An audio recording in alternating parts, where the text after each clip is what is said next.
coming. Oh, it's coming.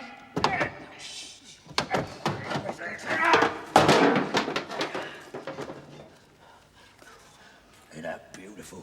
Hey.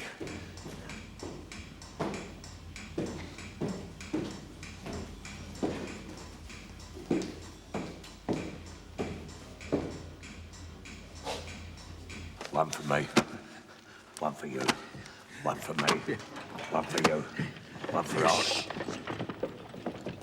Someone coming. It's the bill. Scott. Oh, come on, then, Cyril. Why would you? Oh, God, I'm trying to... Oh, come on, Cyril. Get out of here.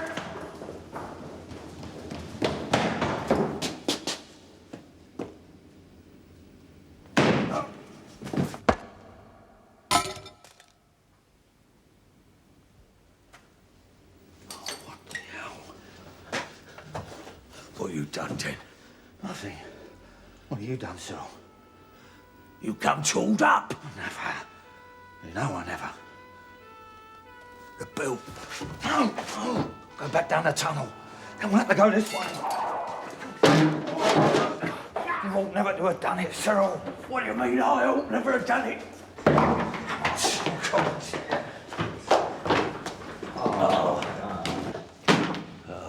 God. Timpson carrying a shooter. It's the end of civilization as we know it. I can't put up with that hearthrug one moment longer. Like music and lifts and wine in cardboard boxes. We'll be having Star Wars in Pomeroy's wine bar next thing you know. That old thing's not a hearthrug anymore. It's a target for the butt ends of your dreadful little cigars. Old crime was ridiculously ambitious. They're not bank robbers. They should have stuck to thieving frozen fish from the cash and carry. It's like the two ends of a pantomime horse getting together to play Hamlet. Rumpole. Really? You've done it again. Oh, a bit of cigar ash never did a carpet in the arm. It improves the texture. There's a perfectly decent little hearthrug going in Debenhams for £100. Oh, going to someone who isn't balanced precariously on the rim of his overdraft, I trust. I mean, what is the use of all these bank robberies and the rising crime rate that everyone talks about if we can't even get a decent little hearthrug out of it? Yes, well, it's what they're paying for legal aid cases these days. Scarcely enough to pay the fare to Temple Station. And, of course, there's Henry's 10%. And cost of a new briefcase. You're never buying a new briefcase. No, of course not. I can't afford it. And, of course, a small glass of claret at Pomeroy's to recover from the terrors of the day. Yes, that's your trouble, isn't it, Rumpole? If it wasn't for the small claret at Pomeroy's, we'd have no trouble in buying a nice new hearthrug. And if it wasn't for those awful little cheroots of yours, we wouldn't need one anyway. I warn you, I shall call in at Debenhams tomorrow. And it's up to you to deal with the bank, Rumpole. What do you expect me to do? Tunnel in through the drains? No, wait a minute. You're asking me to shop den, are you? I'm asking you, Cyril, to tell the truth. But that's a bit steep, isn't it, Philly? I mean, Dennis Timpson is his cousin. As your leading counsel, Cyril, I think you'd better listen to my advice. Now, you say you weren't carrying the gun. Straight up, I never do. And there was no one else in your party. Of course not. So your cousin Dennis must have been carrying it. Well, that does seem to follow. Of course it follows. Tell the judge that. That's all I'm asking you to do. Just tell the judge. We come first on the indictment. We've simply got to make the decision. I wonder how Rumpole's advising Dennis. Oh, I know how Rumpole's advising Dennis. Don't let's cut each other's throats, old darling. Honour among thieves, all that sort of nonsense. What are you saying? Well, you are a thief, Mr. Timpson. That is very true. But you are not a gunman. On my baby's head, I'm not. How old's your baby? 31, in window cleaning.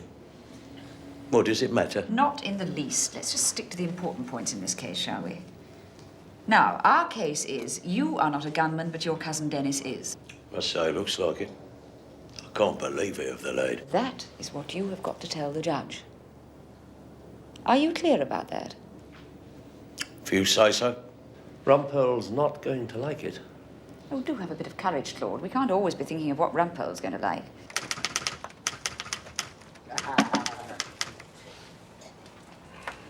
Morning, Horace. Morning, Uncle Tom. Mr. Rumpole. Henry! Congratulations are in order. Oh? What did they offer me? Mace bearer extraordinary to the master of the royal handkerchief. No, I turned it down. The barrister's clerk's sweepstake on the Derby, Mr. Rumpole. You remember investing? I remember you twisting my arm, Henry, and I remember parting with £2 that would have been far better spent over the bar at Pomeroy's. You drew that Diogenes. What did I do? Diogenes, Horace. You know nothing about the turf. It came in at the canter. I said to myself, trust old Horace, he gets all the luck.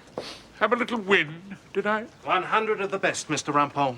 Do you want to count it? No, Henry, I trust you implicitly. 70, 80, 90, yes. They do say lucky on the GG's, unlucky in love. You've never been tremendously lucky in love, have you, Horace? I don't know, Uncle Tom, I have had my moments. 100 smackers, I must say. It's a great day when you get your actual folding money from your clerk. As I sat in the cafe, I said to myself, they may talk as they please about what they call pelf.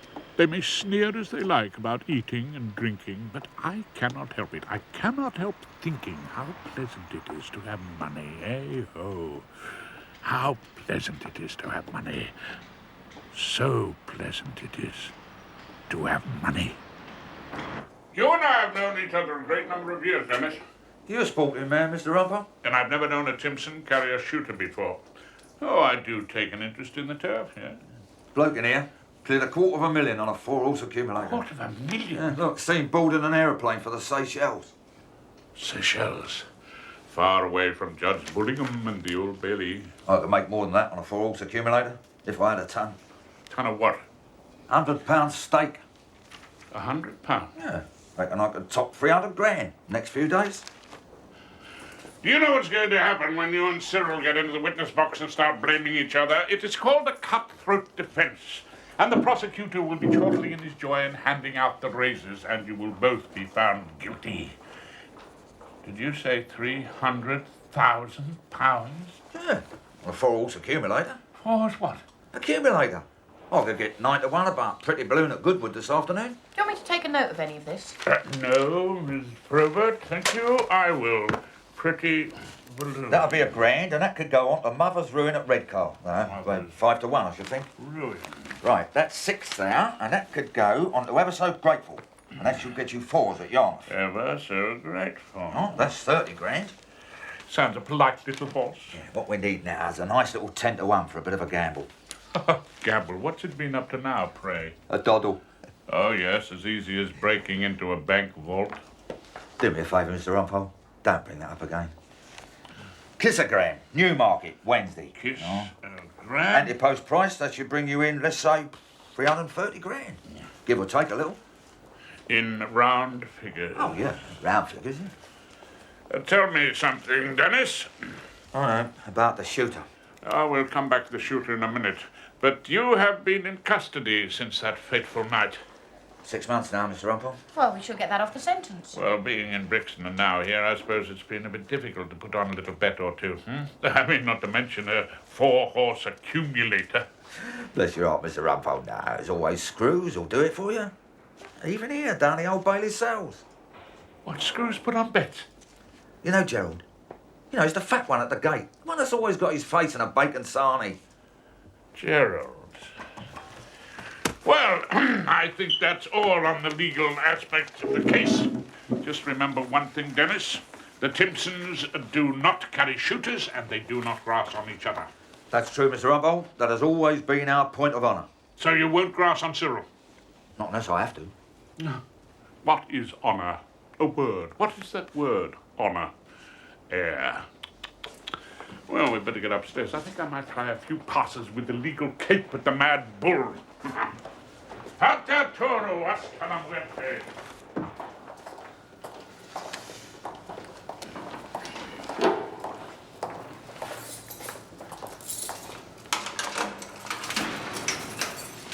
Thank you. Gerald, isn't it? That's right, Mr. Rumpole. Aren't you coming with us? You two go on up. I'll be there in a minute. Gerald. Mr. Rumpole, got a busy day, have you? Too busy, in fact, to get to my usual bookmaker. Want me to put something on for you? £100. Oh. 4-horse accumulator. What are they? Well, we start at Goodwood with Pretty Balloon. Should be able to get 9s about it. Will do, Mr. Rumpole. I'll be nipping out soon for a bit of dinner. Yes, I'm sure you'll need it. There we are.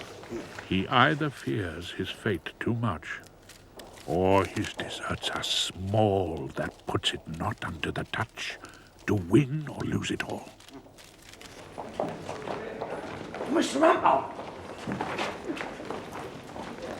Well, what have we here? The Timpson clan assembled, all my old clients. Look, Mr. Rumpole, you've got to do something about it. You're Fred, aren't you, the head of the family?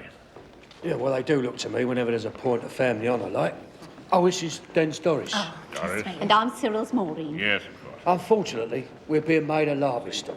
The Malloys is making a joke of this all over South London. The Malloys, yes, the rival firm, eh? I've been called out to in the street by Malloy women. Maureen's been called out to in Tesco's on several occasions. They're laughing at our husbands. They say they'll brass on each other. Is that what they're laughing at? Oh, the Malloys is doing very nicely, that's what we hear. Oh? They've pulled off something spectacular. They got away with something terrific, they reckon. And they cause out that all the Timpsons can do is get nicked and then grass on each other. Malloys is never going to let us hear the end of it. Young peanuts, Malloy. He called out that all the Timpsons is good for is to use as ferrets. What? Ferrets? Ferrets? Why would you say anything like that? Well, you know the way they talk.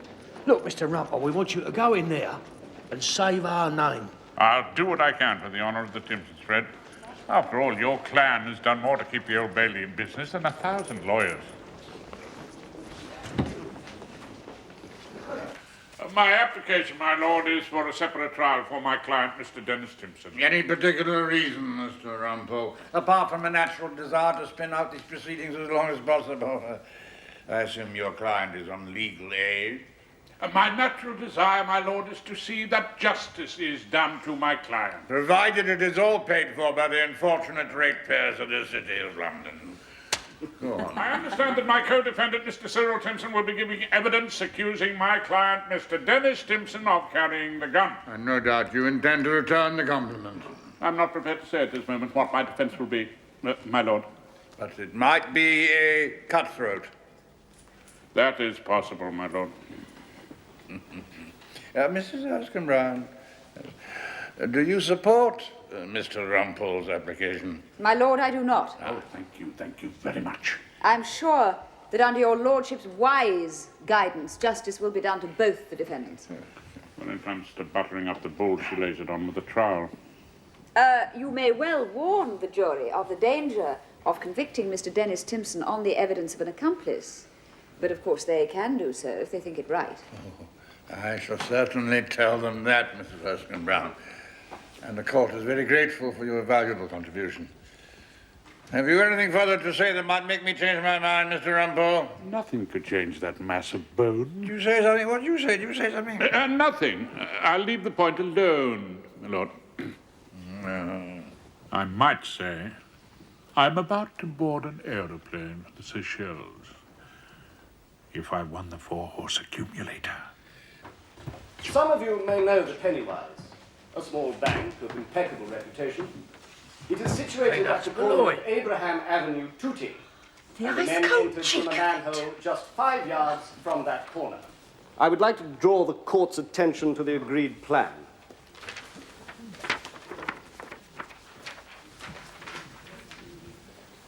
You will see there that there is an underground passageway used for telephone cables and a drain.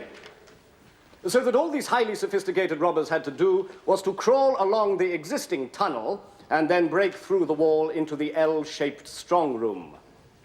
One of these two men, members of the jury, carried a gun, as a result of which a Mr. Huggins, a bank guard, a family man, a man of impeccable character, a man who, as you will hear tell, has sat on his local church council, was wounded, albeit in the foot. My lord. Perhaps your client could manage to keep silent during the prosecution of his speech, Mr. Rumpole. It's not a football stadium. Oh, I think my client wishes to tell me something, my lord. About this case, I hope. Oh, yes, my lord, yes, indeed. About this case.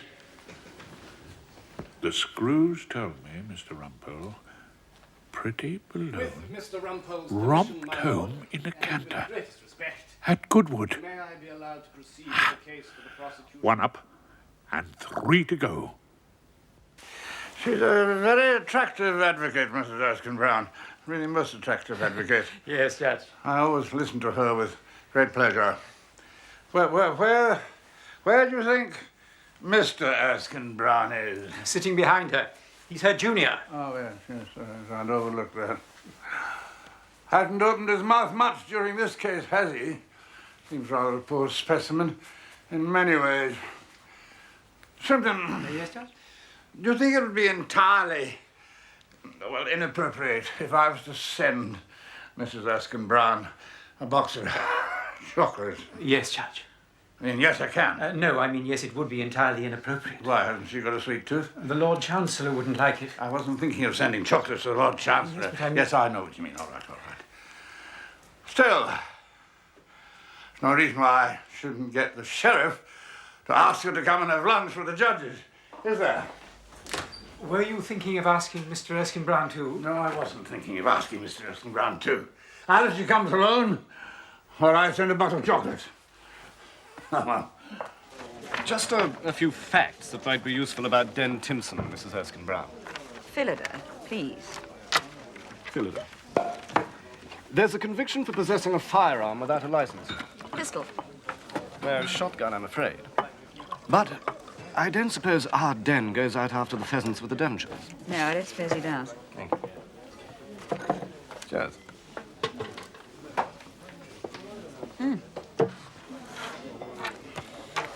Malicious damage with an air gun. Yes, but he was only 14 then. Yes, but you're a superb technician, Phillida. Do you honestly think so? The way you handled Judge Bullingham, it was superb. He's dotty about you, naturally. Please, don't be silly, Hearthstone. Well, I can't blame him. I suppose everybody is. And by the way, it's, Charles. Charles. Actually, I thought your opening was a pretty good job. Well, one tries to set out the facts without emotion. Not always possible. Now, why did you ask me for a drink exactly? When I was in your chambers... Such a fleeting visit. Yes, but you were always away doing such important cases. And we never got to know each other. No, we never did. Of course, you're very much married. Not all that much married, I sometimes think. Really, Phillida?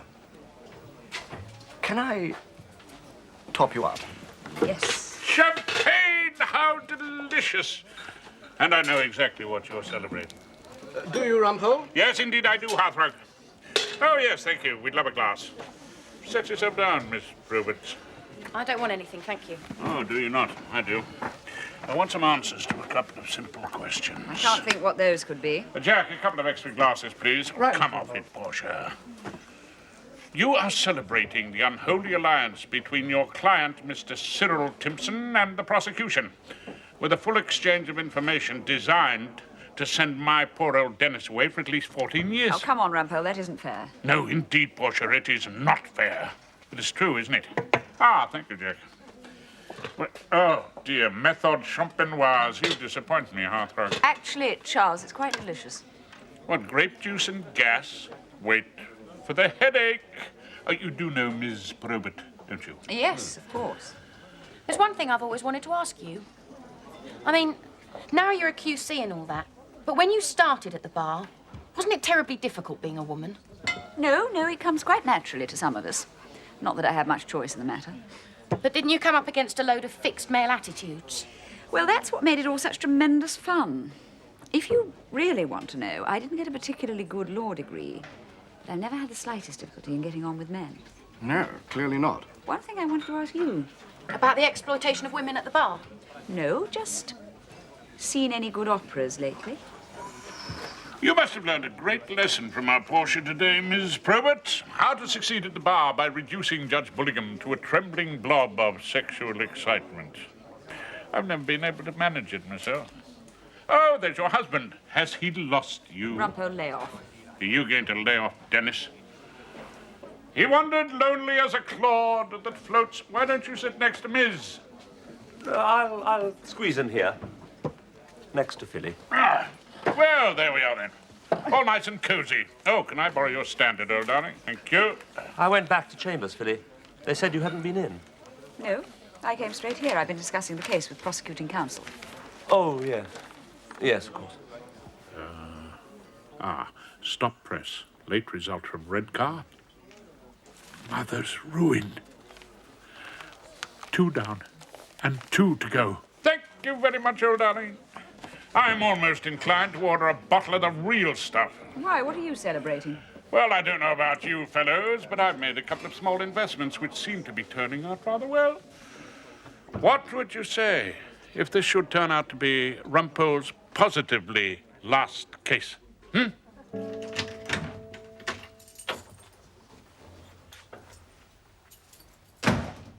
Rumpole! Hilda? I've got it, Rumpole. What? It's arrived, Rumpole. What has arrived, Hilda? What I've been wanting for a very long time. Looks rather smart, doesn't it? If that's what you've always wanted, Hilda, I think you could have been a little more ambitious. Just don't you dare throw your cigar ends at it. Oh, don't worry, Hilda. I shall be chucking my cigar ends. My Havana cigar ends. My Romeo and Julieta cigar ends. Into the sparkling ocean. As I walk along the beach, clad in a pair of old soiled white ducks, knocking the sweet oysters off the rocks. It's not real Persian, of course, but I think it's a traditional pattern. Courage, he said, and pointed toward the land. This mounting wave will roll us shoreward soon. In the afternoon they came unto a land in which it seemed always afternoon. All round the coast the languid air did swoon, breathing like one that hath a weary dream. I've absolutely no idea what you mean. It's not the meaning, Hilda, it's the sound. The screech of parrots, the chattering of monkeys, the hum of dragonflies, the rattle of grasshoppers rubbing their sweet little legs together, while you and I sit on the hotel veranda, sipping the planter's punch, listening to the boom of the surf on the coral reef, and never having to wear a bloody wing collar ever again. You have got £100 for our new hearthrug, haven't you, Rumpole? Fear not, Hilda, I do expect return of thrice 3 times the value of the bond. That's all very well. But have you got £100?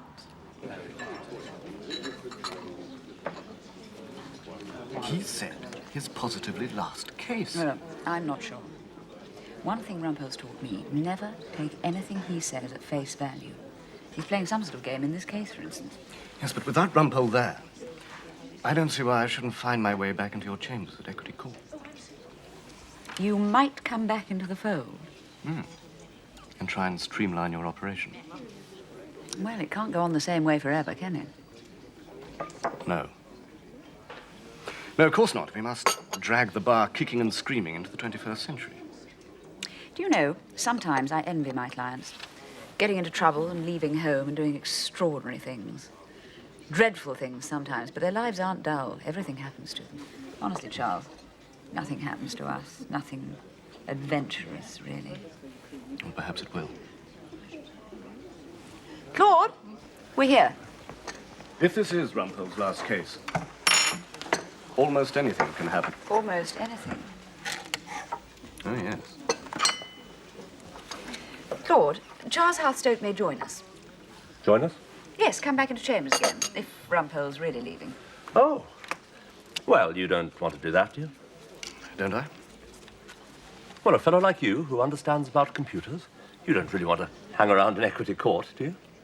I can't think of any better chambers in the Temple than one that boasts Mrs. Philida Erskine Brown, QC.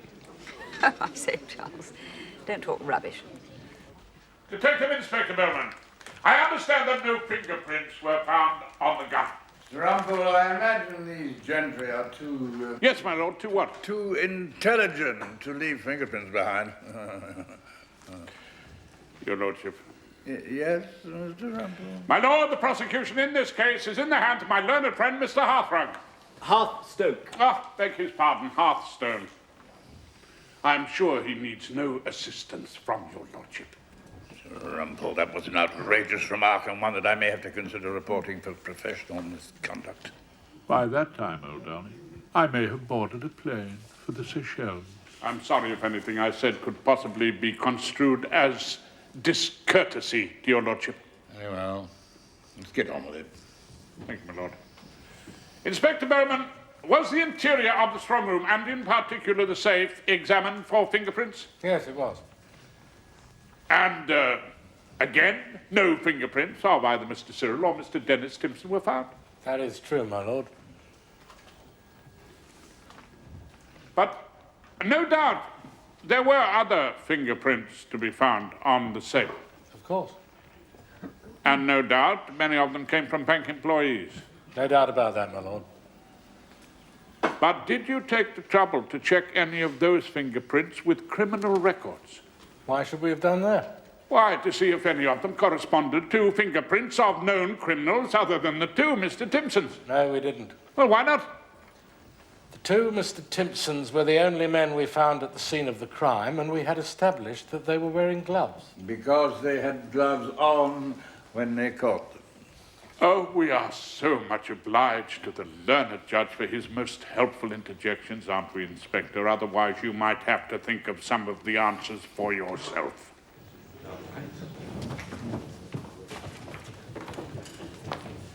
Inspector Bellman. Oh, it's you, Mr. Rumpole.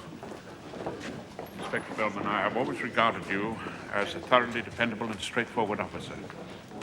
What do you want to get out of me, Mr. Rumpole? It's all right. A little favor.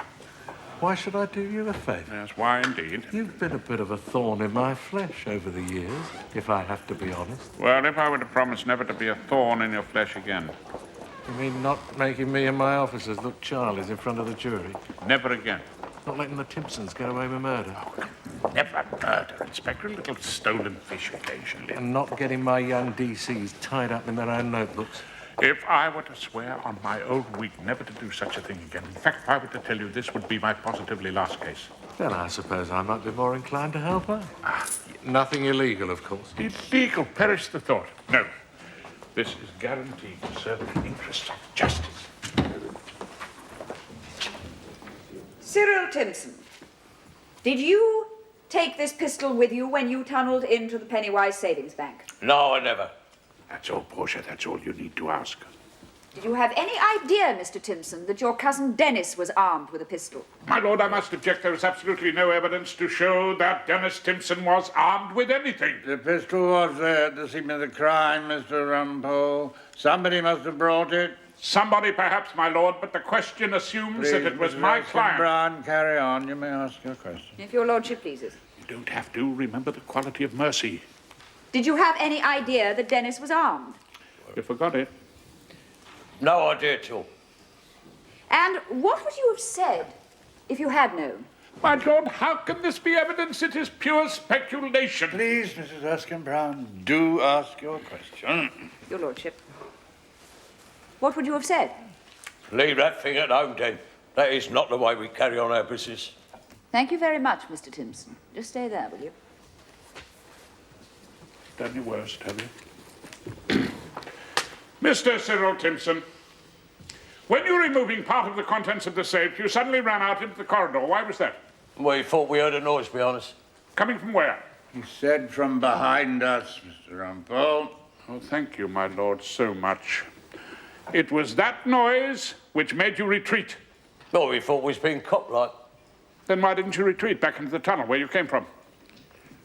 Well, Was it because the noise you heard was coming from that direction? well, it might have been. What did he say? What did you say? He said it might have been, my lord. Thank you very much, Mrs. Erskine Brown. When you ran out into the corridor, you were carrying a box containing cash and other valuables. Yes, I was. And so was your cousin Dennis. Yeah. Now, you saw that. Yeah. But you never saw him with a gun in his hand. Well, I never actually saw it, but... Well, I knew I didn't have it. Mr. Cyril Timpson, may I say at once that I accept the truth of that statement? Rumpole, have you gone soft in your old age? No, I just thought I'd like to win my last case. I agree that you didn't have it. And Mr. Dennis Timpson certainly did not. So where did it come from, Mr. Rumpole? Did it drop out of the sky? Yes, my lord. In a manner of speaking, it did.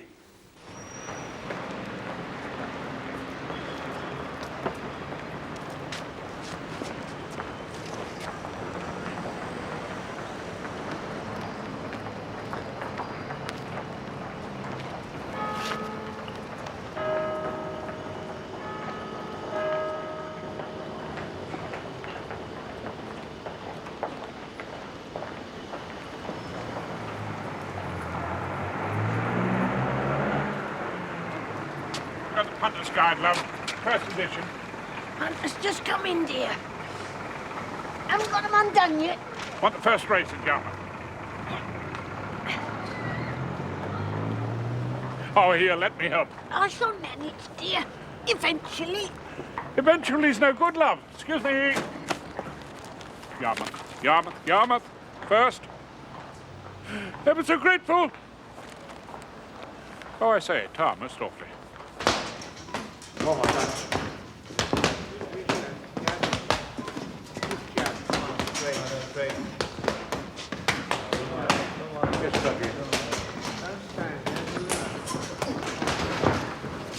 Are you Peter Malloy? So what if I am?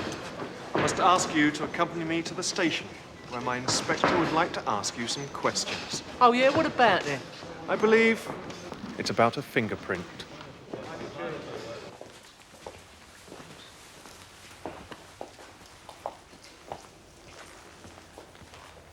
Go on, my son. Making good ground on the outside. When Percy Flash comes through to take up the running from Kissagram, Zoot Zoot back in turn, Tickling Stick is beaten, and we're just over a furlong to go. It's Percy Flash from Kissagram and Tickling Stick and Zoot Zoot. Well inside the final furlong. Then it's Percy Flash, Kissagram, Percy Flash from Kissagram.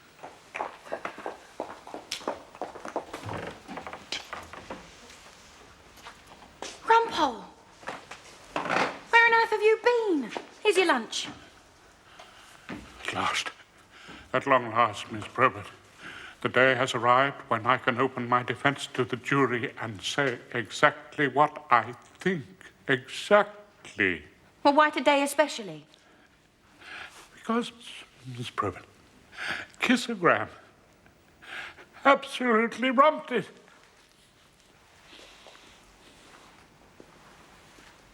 Members of the jury, you have doubtless heard of the presumption of innocence, that golden thread which runs through British justice.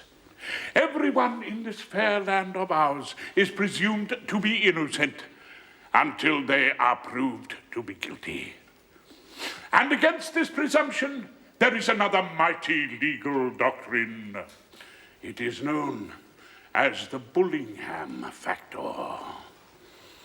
Every person who appears in that dock before this learned judge is naturally assumed to have done it. Otherwise, they wouldn't be there. And not only are those in the dock assumed to be guilty, defending barristers are also assumed to be only interested in wasting time, so that they may share in the rich pickings provided by the legal aid system, an organization which allows criminal advocates to live almost as high on the hog as highly qualified shorthand typists. And for this princely remuneration, members of the jury, we are asked to defend the liberty of the subject and to knock our heads day in and day out against the rock-solid wall of the Bullingham factor. For this, we are asked to contend with the judge, who invariably briefs himself for the prosecution. Mr. Rumpole. My lord, I wonder if I may intervene. Certainly you may, Mr. Hudson. Perhaps you might suggest a way in which I best deal with this outrageous contempt. I was only going to say, my lord, that what I am about to tell you may indeed make the rest of Mr. Rumpole's opening speech unnecessary. I'm sure all of his opening speech is unnecessary. I am informed by Detective Inspector Bellman, my lord, that after further inquiries we can no longer proceed on the allegation that either Cyril or Dennis Timpson used or indeed carried the automatic pistol which wounded Mr. Huggins, the bank guard. Neither of them? No, it seems that further charges will be brought with regard to that offence against another firm, if I may be allowed to use that expression. In those circumstances, the only charge is one of burglary. To which my client has always been prepared to plead guilty. Thank you very much, Miss Erskine. Mr. Rumpole. Oh, yes, my lord. For the very first time, and with the greatest respect. Guilty, my lord. There we are. But what put you on to the Malloys? Something your Doris said. Ferrets. The Malloys called the Timpsons ferrets. They called it out after your wives in the street, in the supermarket. Ferrets, little animals they put down holes in the ground. The Malloys found out what you were up to and simply followed you down the burrow. And what were they going to do after you'd broken into the vaults? Use the gun to lift the loot off you after you'd opened the safe? Anyway, the whole thing ended in chaos and confusion, as most crimes do, I'm afraid, Dennis. You heard the Malloys in the tunnel. You thought it was the old Bill. You ran out into the corridor. And then Mr. Huggins, the bank guard, appeared. One of the Malloys shot him, dropped the gun, and left you and Cyril in hopeless ignorance, blaming each other. But who cleared the safe? Well, the Malloys, of course. Probably while Dennis and Cyril were being nicked. But you had no evidence. No. There were no fingerprints. No, but Inspector Bowman, at my suggestion, told Peanuts that they'd found his. That scared him enough to start him talking, and he grasped on the lot of them. He grasped on his own family, did he? Yep. Bastard. Things aren't what they were in our world, Dennis. And after you've got this little stretch under your belt, you do better to give the whole thing up. Never. I'd miss the excitement. Yeah. You're all right, aren't you? Huh? I said you're all right. With your four-horse accumulator. Yes, I think I shall be all right, Dennis. Due entirely to you, and I shan't forget it. You were my last case. Give me a ring when you get out, all right? If you happen to be passing through Lotus Land. Thank you, Ken. Well, Dennis Timpson happy with the 4 years you got him then, Mr. Rumpole? Oh, yes, highly gratified, I believe. I don't know how you do it, Mr. Rumpole, I really don't. Is Gerald about, you know, or is he just slipped out for a 4-course snack? No, it's Gerald's day off, Mr. Rumpole. Oh, he'll be back tomorrow, though. Tomorrow? You don't happen to know the name of his bookmaker, do you? No, Gerald don't take us into his confidence, Mr. Rumpole. Well, not as far as that's concerned, anyway. Oh, well, I'll pop in and see him tomorrow.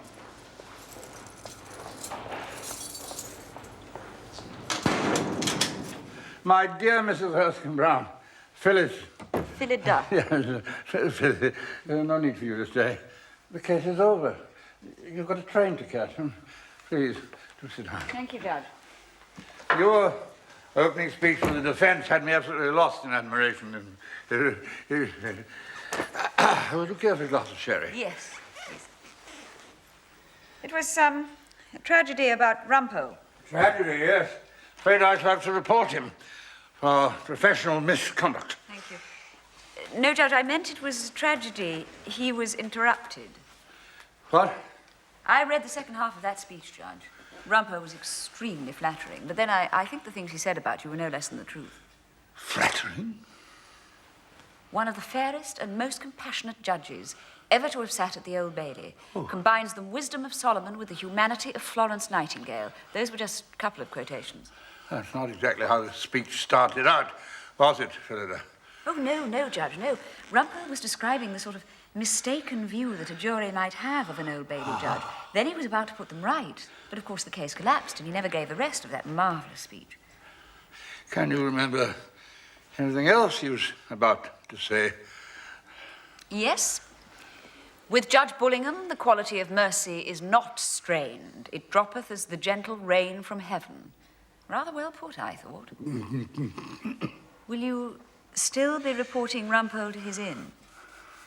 Well, I shall have to think it over in the light of what you've just told me. Philida, can I ask you a question? Yes, Judge, of course. Do you like hard or cream centres? When it comes to epoxy chocolates and...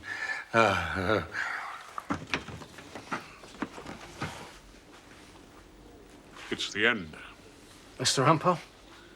My positively last case, Henry. No more shall I be putting my head around your door and asking if perhaps you had some spare committal before the Uxbridge magistrates. I'll catch you up, Diane. Good night, then, Mr. Rumpole. Indeed it is, Diana. Very good night indeed. Well, it's all very well, Mr. Rumpole. But if you leave... Not if, Henry. When. Courage, he said, and pointed toward the land. This mounting wave will roll us shoreward soon. In the afternoon they came unto a land in which it seemed always afternoon. But if you leave, Mr. Rumpole, we're going to get that Mr. Hearthstoke back again. He's going to get your room, sir. Mr. Ballard's already keen on the idea. Yes. It'd be a disaster for Chambers, sir.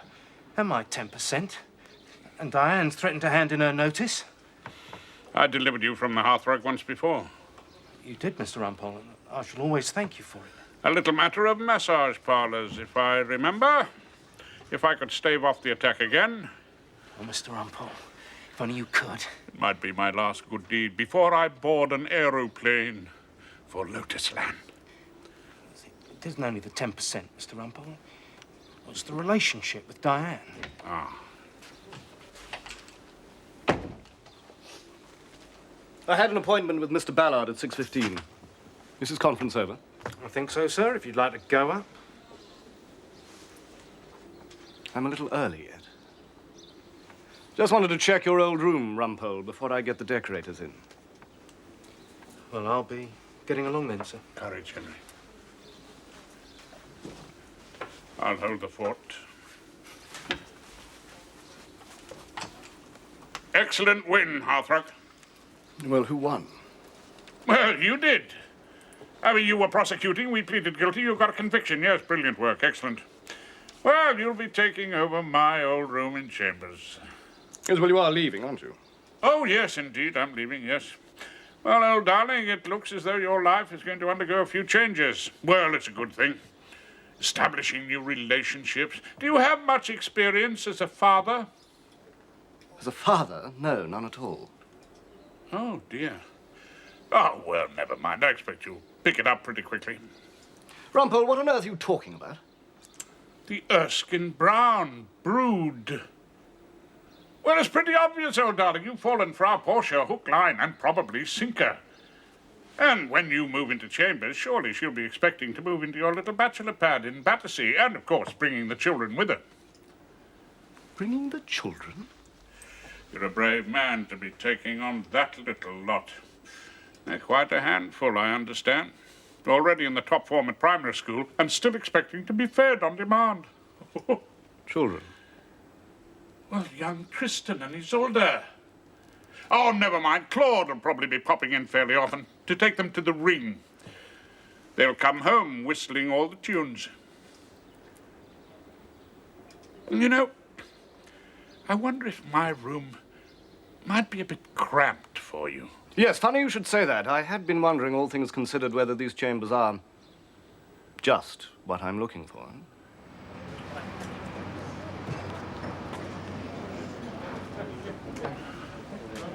Portia. Rumpole. Have a choc. Oh, I say. Oh, absolutely yummy. Thank you. Bullingham gave them to me. Yuck. The mad bull's in love. You are a femme fatale, Portia. Don't ask me to explain yet. I'm not sure how it will turn out, but I went to see him entirely in your interests. It's very nice of you. What a coincidence. As a matter of fact, I have just seen somebody entirely in yours. What are you doing here, anyway, alone and palely loitering? I was just waiting for someone. He's not coming. What? Hearthrug is not coming, and he is not coming into Chambers either. Why not? Sorry, Portia.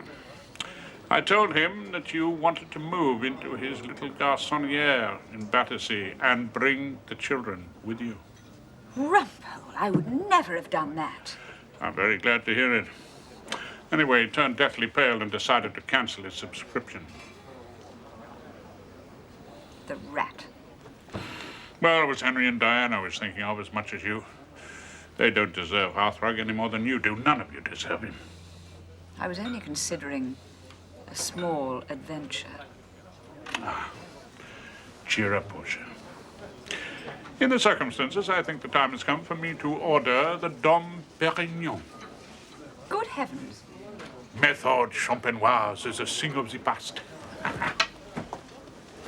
Yes.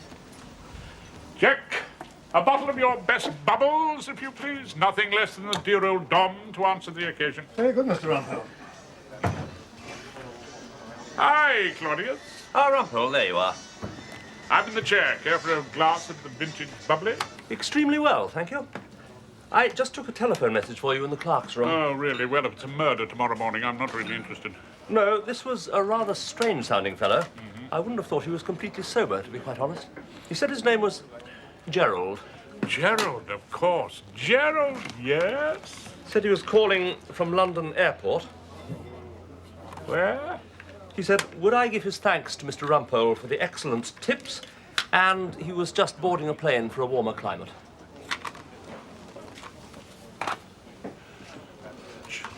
Gerald said that? Words to that effect, yes.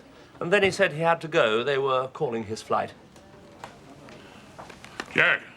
Yes, Mr. Rumpole. Forget the Dom Perignon. Just pour us 3 glasses of Chateau Thames Embankment. Small glasses, Jack. Claude, I've just had an idea. There's something you should do urgently. What's that, Rumpole? For God's sake, take your wife to the opera. Oh. Hello, darling.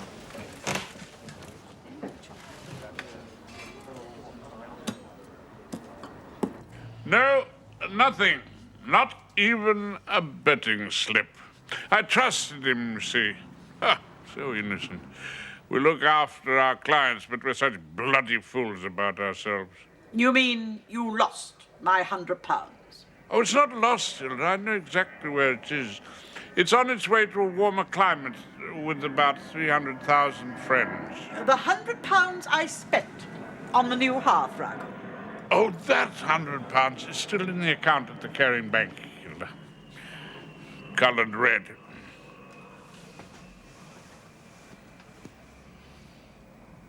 You know, I'm not sure that I ever wanted to sit with you on a hotel veranda all day, drinking Planter's punch. Oh. Well, perhaps not. We might have run out of conversation. Yes, indeed we might. So, things could be worse. Oh, they are. What? Oh, they are worse, Hilda. What else have you done? Well, I promised Detective Inspector Bellman that I had done my last case, and I told the jury exactly what I thought of the mad bull in open court. Rumpole, Daddy would be ashamed of you. That's one comfort. What did you say? Your dear Daddy, Hilda, has long since been called to account before the great benches in the sky. I only hope he could explain his abysmal ignorance of bloodstains.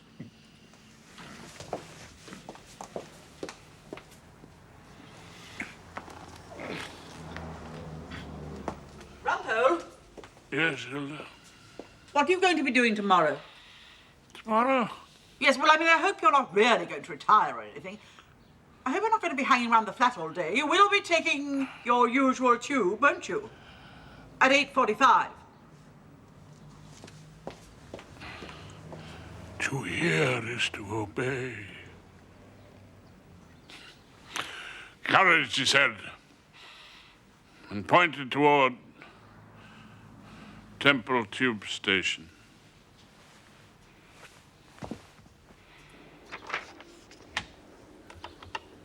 Ah, Henry. Mr. Rumpole.